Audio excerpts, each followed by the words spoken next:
Hi guys, my name is Emily. Welcome to another Top 5 Wednesday. Top 5 Wednesdays were created by Lainey from Ginger Reads Lainey and are currently hosted by Sam from Thoughts on Tomes. Links to the Goodreads group are in the description box down below. Today is March 29th. I skipped last week because I didn't have any angsty romances to talk about.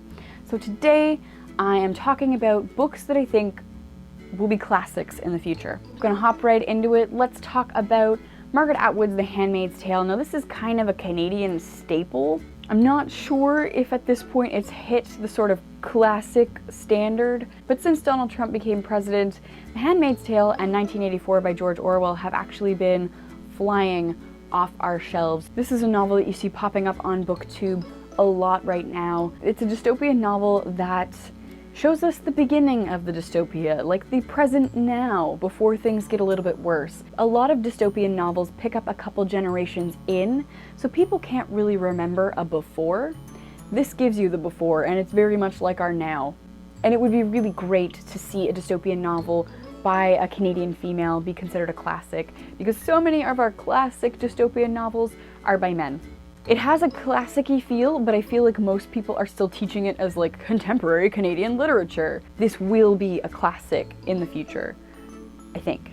It should be, if it isn't. The next book I have here, I believe should be a classic piece of Canadian literature, and that is Miriam Toews' All My Puny Sorrows. This is the story of two sisters, Elf and Yoli. So one is suffering from severe depression. She is a famous pianist. She wants to seek a medically assisted suicide. The other sister is sort of a floundering writer. She's dealing with the mental health issues in her family in her own way.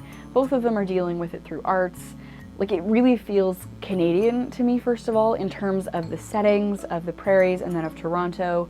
Toews managed just to capture these places, these small town, big city places, in terms of the characters and the relationships and the discussion of mental health and the representation of art and music throughout. I think there is a lot going on here that is important. It's something that you could do a lot of literary criticism with. Many courses could be taught using this book. You could take it from so many different angles. And I think that's one of the really important things about classic literature, is that it's open to so many readings. And that's why we keep reading it, because there's something about it that's compelling. We can always find something new. Like, it's why people are still reading Jane Austen, because we can always find something new in her works. We can do a new reading of it, and we can still draw meaning from it. And I think this text has that potential. The next book I have here is a pretty big staple in terms of children's literature, but I think it's still too new to be considered a children's classic. We definitely don't put it on the children's classic shelf in the bookstore, and that is Coraline by Neil Gaiman. So this is a piece of children's literature that has a lot going on. I mean, it's a spooky, fun story for children. It's definitely child appropriate, but there's so much going on in terms of literary criticism. Again, it's one of those texts that is open, really open for adult readership. And I think that's one of the things that makes a children's classic. If you look at a lot of the children's classics, like The Secret Garden, Princess and the Goblin, Narnia, like those sort of children's classics have a lot going on for adults too. And I think this is one of those texts where there's a lot going on for kids.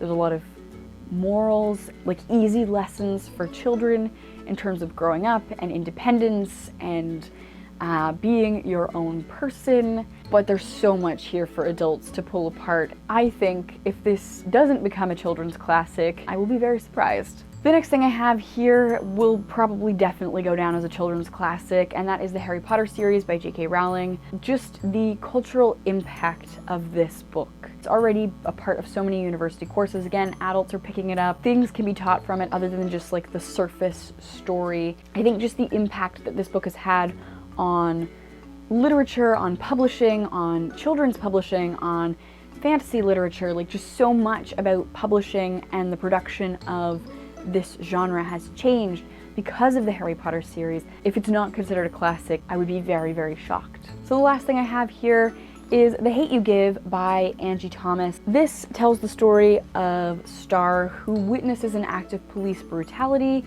and then follows her journey through the legal procedures that happen afterwards and follows her life as a young person in America currently. It's so contemporary, so relevant to right now.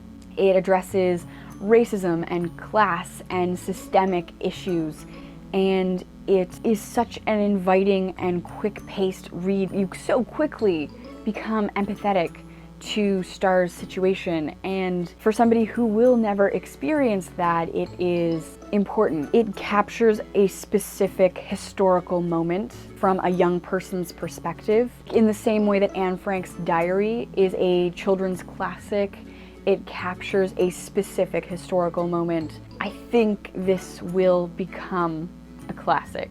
We do need texts like this taught as part of school courses for challenging our unearned privileges, for encouraging empathetic thinking, and for deconstructing these larger systems. We need to be aware of these narratives and these lived experiences. If you haven't read this, you definitely should. So these are 5 books that I would like to be classics, that I think are deserving of being classics, or I sort of expect to be classics. Let me know in the comments down below, do you agree, disagree, and is there any book that you think right now will become a classic? Thank you so much for watching, and I will see you soon. Bye.